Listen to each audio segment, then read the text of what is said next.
Hello everyone! My name is Evelyn Holloway and welcome to my channel! I felt I've wanted to do a personal video diary to document my journey as a rider and a trainer to where I have it today in present times. I will admit, it has been a very long and even tumultuous road, and there have been a lot of times where it has gotten hard on myself and my family, especially for my riding career, with many triumphs, many successes, a lot of sweat and tears, and there were a lot. But it's definitely helped shape the rider and person that I am today, and I want to share my experience with everyone. So I hope you sit back, grab a snack, grab a drink, and hope you enjoy my story. So I grew up in New Hillcrest on a warm spring day where I lived with both of my parents. In East Epona, it was a stereotypical classic suburban atmosphere. It wasn't too busy and it wasn't too quiet. It was a very nice neighborhood for my family and someone like me to grow up in, with a lot of kids and a lot of activities and stuff to fool around. Just a little bit of ways from me, up the road, was a very small stable called Wheatland Farms, where they had offered riding lessons for people of all ages, for kids and adults. I always found myself longing to go to the stables, even though it made my parents very nervous when I would wander out of my backyard, wander down the street, and head over to the pasture fence just so I could pet the pretty ponies. Eventually, at around the age of 6 years old, after much begging and pleading, and it was a lot of begging and pleading, I finally managed to convince my parents to let me have a lesson there.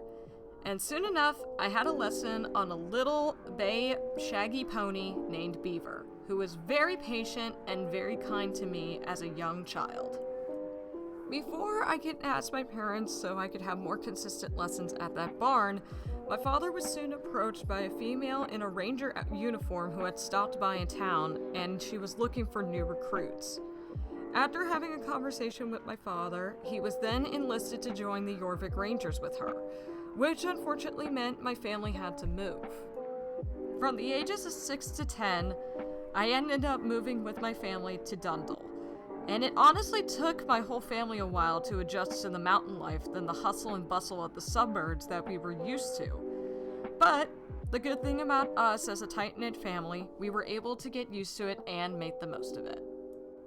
However, just as we were about to finally settle and finally have a home, we then found out from the same female ranger that my father had finished up with his years at ranger camp, and it was time for my mother and I to move again, as he was needed in the Redwood Forest and he was needed in Dundle. This time, Mom and I, by ourselves, ended up moving to the South Hoof Peninsula. We ended up living on a huge farm property with only a horse rescue and the lighthouse as the main source of income for this area. With my mother working as a remote accountant and my father, of course, over in the Redwoods in Dundle, I was left to check out the rescue center by myself. The rescue center on the South Hoof Peninsula was run and owned by Hugh, where he was in charge of the training, barn management, and the care for all the horses and the ponies that were on the island. Eventually, as I got older under Hugh's supervision, I was then learning how to groom, take care, and tack up the horses. I was then put on lessons with the other horses and the ponies at the rescue center before Hugh decided to put me on a white-gray Welsh pony named Snow White. Snow White was such a sweetie, running to the fence post to greet me, and she was very, very cute, very tiny, but she also had the very stereotypical pony sass. But I didn't care because I loved her anyways. We were then paired up taking lessons and her teaching me how to ride her until I turned 13 and finally got to enter in hunter shows all over Jorvik.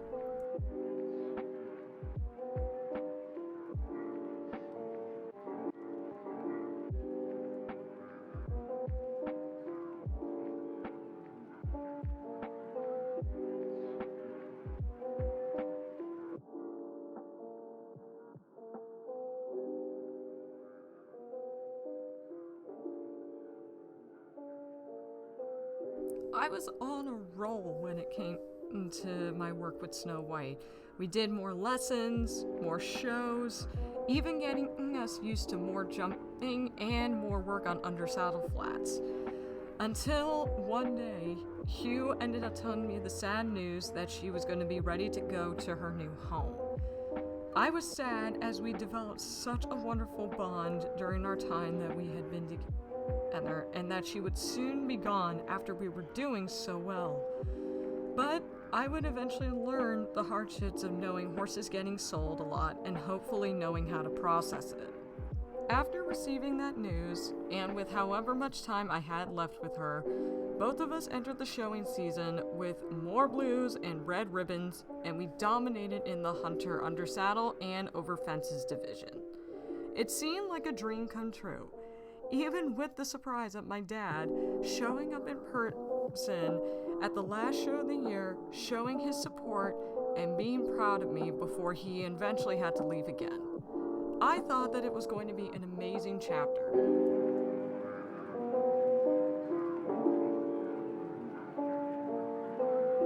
Sadly, at the age of 15, tragedy struck my family hard when a ranger showed up and gave us the tragic news.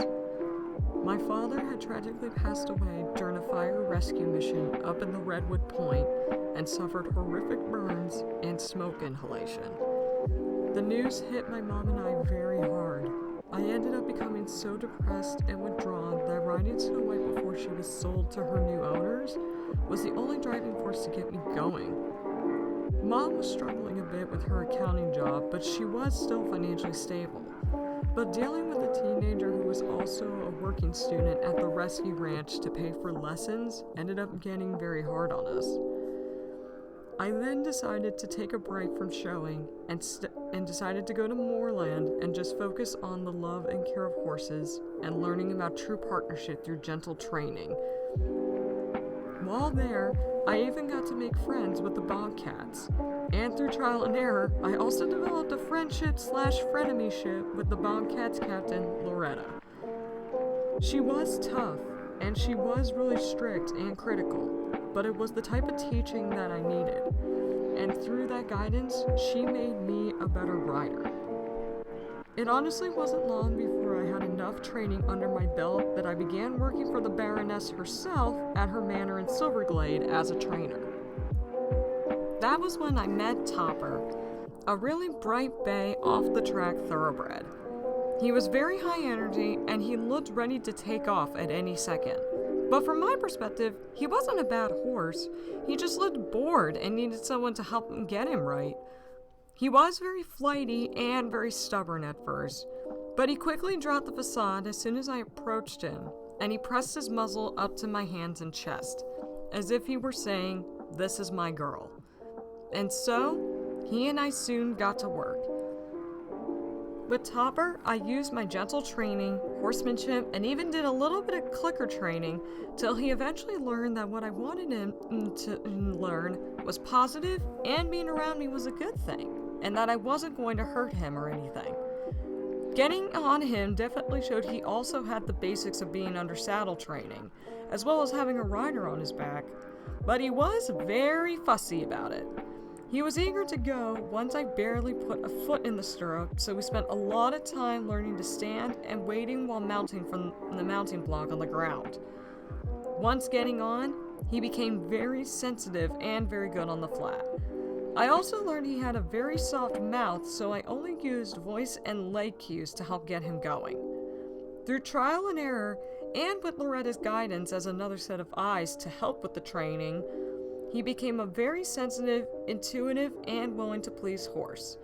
And because of that, she also turned me into a better horsewoman working with him. Throughout that training, I also gave him a lot of time to adjust and be a normal horse, and so he could grow into his personality before introducing him to the show circuit when he was ready. And boy, did he take the show circuit by storm. He definitely proved to be a really good hunter's horse throughout that whole entire journey. After a long time going through all of my 20s, going to shows, learning how to be a good horsewoman, using my gentle training and my knowledge, and with Topper now entering his old grumpy man era, that was when I decided to fully retire him from showing and just have him live his days as a horse. Which then led me to looking for a new opportunity at another place on Jorvik to help give my expertise on expanding my knowledge of not just caring for horses, but also to help expand my riding as a rider and as a trainer. All of that now leads to where I am today. While I was trying to figure out how to expand my knowledge and figure out what new facility on Jorvik I wanted to work at, I was then approached by a wonderful horsewoman who introduced herself as Georgia Blueland, or Vea. She told me that she had a position opened up at her facility, Hoods for Hope, as a staff member and also as a boarder, with 2 stalls reserved for any horses that I chose to board. As I was yearning for a new opportunity to grow as a trainer and horse owner, I happily accepted her position. Topper has now since been retired and is living his days as a horse at the SEC while I pay for his board over there. And during that time, I also purchased 2 different horses to help expand my riding career. Their stories, though, well, that's for another time. Well, that definitely wraps up my story so far of how I got to this point. I honestly do hope that you all enjoyed listening to this video, and please let me know in the comment section if you would like to see more videos like this. I'm hoping to get into more RRPs, barn vlogs, and show vlogs on this channel, so definitely let me know which ones you'd like to see, and let me know which ones you want me to do. Don't forget to hit the subscribe button and ring the bell if you haven't already, and I hope to see you guys all next time. Thank you so much, and have a great day, guys!